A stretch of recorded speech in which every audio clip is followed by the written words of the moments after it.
This is Concept 3 Notes, all about nuclear chemistry, which is some really exciting stuff. So I'm excited to dive in with you. But before we can do that, we need to do a little review of isotopes because they are essential to understanding nuclear chemistry.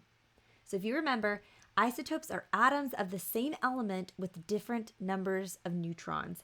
So because they're the same element, they do have the same atomic number. As you can see in all of these isotopes of carbon have the atomic number of 6, which means they all have 6 protons in their nucleus, but they have different numbers of neutrons in their nucleus.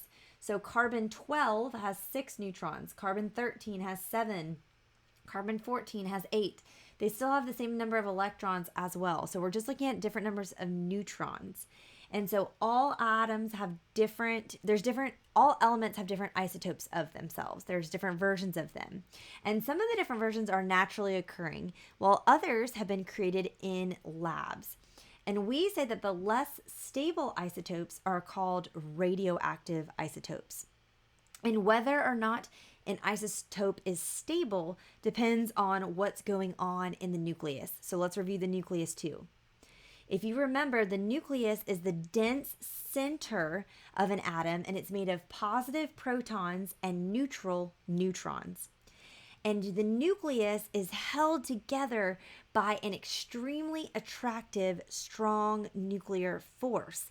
But if you remember from concept 1, we said that strong nuclear force that's holding the nucleus together, it's this force that's occurring between the quarks that make up protons and neutrons. That force only works over a short distance. So the bigger this nucleus is, the weaker that nuclear force of attraction is going to be between those quarks. And typically we see if an atom has more than 83 protons, the electromagnetic repulsion of those positive protons becomes greater than that strong nuclear force that's holding the nucleus together. And we can see that the nucleus becomes unstable, or like we just said, we refer to it as being radioactive. And so it's more likely to break down. So a stable nucleus, it's going to have more of a balance between protons and neutrons, and it's going to be smaller because the bigger the atom, the more neutrons you're going to have to keep it stable, and they just keep getting bigger and a little bit out of hand, and that's where things can become radioactive. And that's where nuclear chemistry comes in. So nuclear chemistry is the study of changes to the nucleus of an atom. So we're looking specifically at changes to the nucleus. And when the nucleus changes, we say that a nuclear reaction occurs. And this first really started getting explored in the late 1800s. There was a scientist who discovered that uranium emitted radiation. And then Marie Curie is most famous for her discoveries involving radioactivity. And ironically, her overexposure to radioactivity in her lifetime through her studies is what ended up killing her, which is kind of wild. But we're not going to get into too much of the history in this part because we're going to really be looking at the applications of this. But I want to give you some context so that you can understand it better before we dive into researching the uses of nuclear chemistry. So a nuclear reaction, when we're talking about that, there's kind of 3 things we're talking about. We're talking about radioactive decay, and there's kind of 3 types of that we'll talk about. There's fission and there's fusion. And a nuclear reaction is different from a chemical reaction. A nuclear reaction, again, we're talking about the nucleus of an atom changing. Whereas in a chemical reaction, we're talking about atoms gaining, losing, and sharing electrons and forming these chemical bonds with each other to form compounds. Totally different things we're referring to here. Nuclear reactions require way more energy than a typical chemical reaction is going to require to happen. Okay, so when atoms aren't stable, we said it all starts with the nucleus, it all starts with the stability of the nucleus. And if the atom in the nucleus it has is not stable, the atom is going to emit, which just means give off some small particles and a lot of energy as well. And so radioactive isotopes, they have excess nuclear energy. They have more energy in their nucleus than they really should. And so they're unstable. And that makes them more likely to decay or to give off these small particles and energy. And radioactive isotopes, they are not very common. The majority exist in atoms, like I said, that have more than 80 or 83 protons. So they're gonna be bigger, but they do exist naturally. And so radioactive decay, which is what these radioactive isotopes are more likely to do, is when particles are spontaneously emitted from an unstable nucleus. particles and or energy. Okay, so we have a nucleus and it's going to give off energy, which would be in the form of a gamma ray, and it's going to give off a particle, which could be alpha particle or a beta particle, which we'll talk about in a second. But first, I want to clarify some of this vocabulary. So radioactivity is the emission of radiation. And radiation is those small particles and rays we were just talking about being released during a nuclear reaction. Radioactive decay is a spontaneous process by which an unstable nucleus can no longer hold itself together. That strong nuclear force gets overcome. And so it's going to lose energy and matter by emitting radiation, emitting these particles and these rays of energy. And then another definition I want to mention to you is half-life. And this is how long it takes half of an atom to decay. So we know the half-life of many isotopes. We know how long it takes for half of an atom to complete this radioactive decay process. And that's what makes it possible for us to use this radioactive decay and these half-lives to do some dating of objects that we find. So we can find samples that we don't know how old they are, of pretty much anything, and then we can determine their age based on this radioactive dating. So for example, we know that carbon-14, that isotope, has a half-life of 5,730 years. So that means it takes 5,730 years for half of a carbon-14 to go through the radioactive decay process and become nitrogen-14. And so knowing that kind of gives us a standard we can work off from to date other things around it. For my students listening, we're not going to get into half-life really any more than you understanding this definition. For other people listening, your teacher may want you to be able to do some calculations with that, which is awesome. But just know for my students, we're just going to kind of focus on the definition and move forward from there. Because there's other things that I care about you knowing a little bit more. And one of those things is being able to discern between the three types of radiation, okay? The three types of particles and rays that can be spontaneously emitted in a nuclear reaction. Okay, so first is alpha decay. So alpha radioactive decay or alpha radiation. This is when we release an alpha particle from the nucleus. Well, what's an alpha particle? An alpha particle can be abbreviated by this symbol, which is the Greek letter for alpha, and it is equal to 2 protons and 2 neutrons being emitted from the nucleus. So here's an example. I'm going to write this nuclear reaction out in a nuclear equation to help us understand how this can happen. So here's an example of alpha decay happening. We have uranium-238. If it goes through alpha decay, it's going to release an alpha particle, which has 2 protons and 2 neutrons. Do you know what has 2 protons and 2 neutrons? Helium-4. Helium-4 has an atomic number of 2, so 2 protons, and 2 neutrons. 2 plus 2 gives me 4.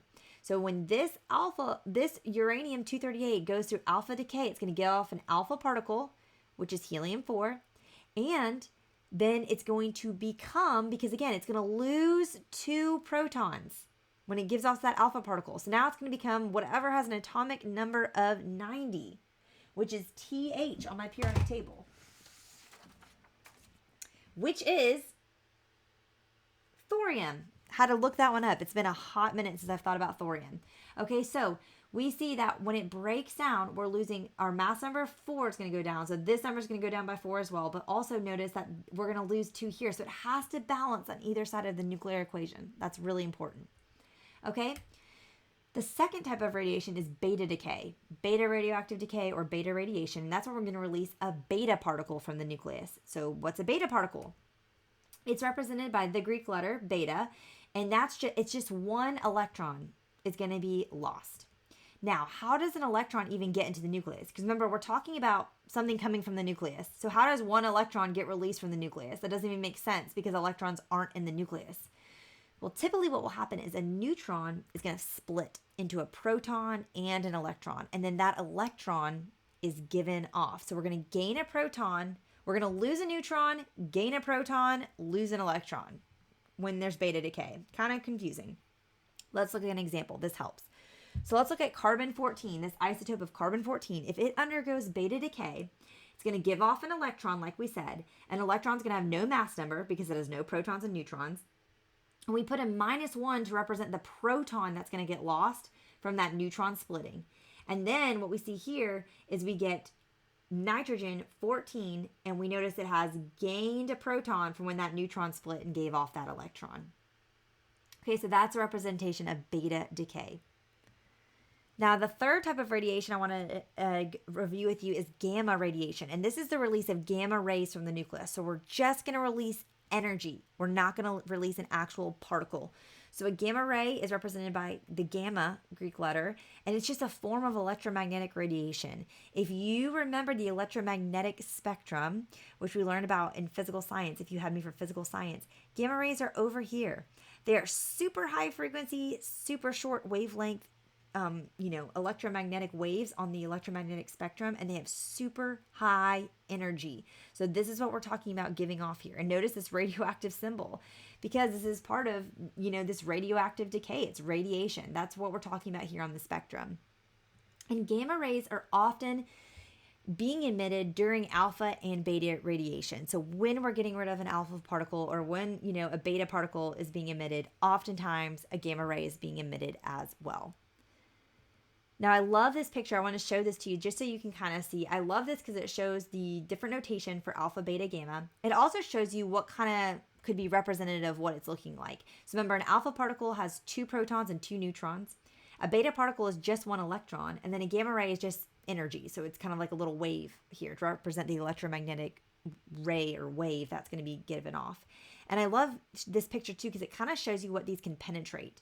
It makes sense. Alpha particles are much bigger because they have protons and neutrons in them, so they cannot get through nearly as much as beta particles and gamma rays. Gamma rays have no mass to them. It's not matter. It's just energy that's being given off, so they can get through all the things. They have the deepest penetration of all 3 of these things. That's something really important to note. Okay, so we've talked about the 3 types of radiation, or the 3 types of radioactive decay that can happen. Now let's talk about 2 types of nuclear reactions that we mentioned at the beginning as well when we were talking about nuclear chemistry. And that's nuclear fission and nuclear fusion. So nuclear fission is the splitting of one larger atom into 2 or more smaller ones. And this can occur spontaneously, or when a neutron gets fired into the nucleus and then it causes it to split because it kind of disrupts the stability of the nucleus.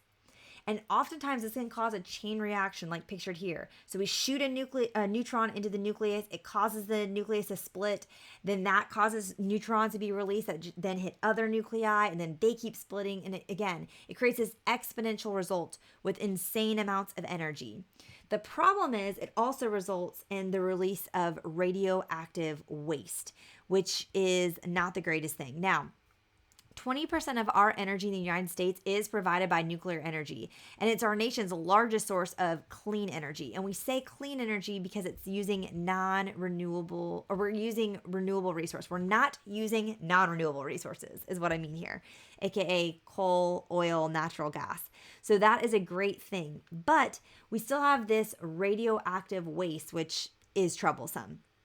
Now, the other type of nuclear reaction does not create that radioactive waste, and that is nuclear fusion. So this is when we're going to fuse or combine 2 or more lighter atoms into a larger one. And this is what's going on in stars. It requires an insane amount of energy to do this, to take, 2 hydrogens and fuse them together to make a helium. But it releases no radioactive waste, which is awesome. So here's an example of what this would look like in an equation. We can take a hydrogen and another hydrogen, and we can make a helium and an insane amount of energy, which is awesome. Now, up until very, very recently, when I recorded this video at the very end of 2022, this was not able to be done on Earth in a safe way. We were not able to replicate this, in a power plant, in a lab. We were only able to do nuclear fission, which we then had to deal with the radioactive waste. There was literally an article that came out a week before I recorded this that talked about the first time doing nuclear fusion on Earth and actually being able to simulate it and harness that energy from it, which is an insane scientific breakthrough. If we can really, really master this process on Earth, we then have access to unlimited amounts of energy, and we don't have to use any non-renewable resources to do it, which would be life-changing. Now, let's talk about nucleosynthesis, and that'll be our last thing before we get into some research. And y'all can really learn the fun parts of this, which is, what this means for you and me in our actual everyday lives. So nucleosynthesis Just break down that word, nucleus and synthesis, to make. It's just the formation of new elements, and we do that through nuclear chemistry. Now, the sun is only hot enough, our sun, to make helium through nuclear fusion. That's all it can make. The sun, our sun, actually turns 600 million tons of hydrogen into helium every second. And the energy that's released from this reaction is what we're seeing as sunlight. And there's still enough hydrogen left in our sun that it should continue burning for another 5 billion years, which is great news. But that's all our sun can make is helium. Other stars are larger and hotter, meaning they have way more energy, and so they can make heavier elements like iron or gold.